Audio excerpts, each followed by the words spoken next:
பால்ராஜ் அவர்கள் வீட்டிற்கு நீண்ட காலத்திற்கு பிறகு கிராமத்திலிருந்து நண்பர் ஒருவர் பார்க்க வந்தார். நீண்ட நாட்களாய் கிராமத்தை விட்டு பட்டணத்தில் வந்து குடியேறிய பால்ராஜ் வீட்டில் 2 நாட்கள் தங்கும்படியாக நண்பர் வந்திருந்தார். நீண்ட நாட்களுக்கு பிறகு 2 நண்பர்களும் சந்தித்ததால் பல காரியங்களை உட்கார்ந்து பேசிக் கொண்டார்கள். பட்டணத்தில் இதுவரை சென்று வராத பல இடங்களுக்கு 2 பேரும் சென்று வந்தார்கள்.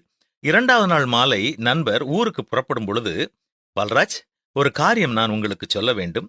நீங்கள் எனக்கு கொடுத்த இந்த விருந்து மிக நன்றாக இருந்தது. எல்லாம் எனக்கு வசதியாக இருந்தது. ஆனால் ஒரே ஒரு காரியம் நான் சொல்லுகிறேன், தப்பாக எடுத்துக்கொள்ள வேண்டாம். குளியல் அறையிலே விளக்கு எரியவில்லை, மற்றபடி எனக்கு எல்லாம் வசதியாக இருந்தது என்று சொன்னார்.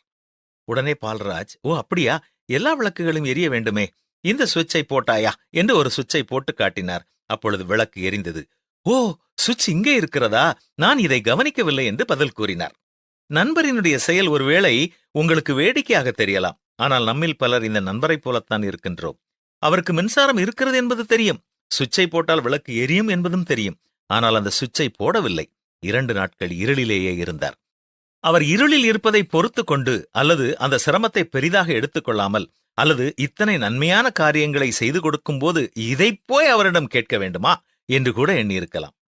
நம்முடைய வாழ்க்கையிலும் நம்மில் பலர் தொடர்ந்து நம்முடைய தேவைகளின் மத்தியில் இருப்பதற்கு ஒரு காரணம், விசுவாசம் என்னும் சுவிட்சை நாம் போடாமல் இருக்கின்றோம் என்பதுதான்.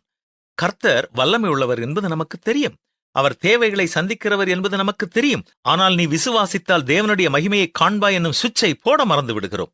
அவருடைய தழும்புகளால் குணமாகிறோம். இந்த வேத வசனத்தை நன்கு அறிந்திருக்கின்றோம். பல நேரங்களில் அனுபவித்திருக்கிறோம்.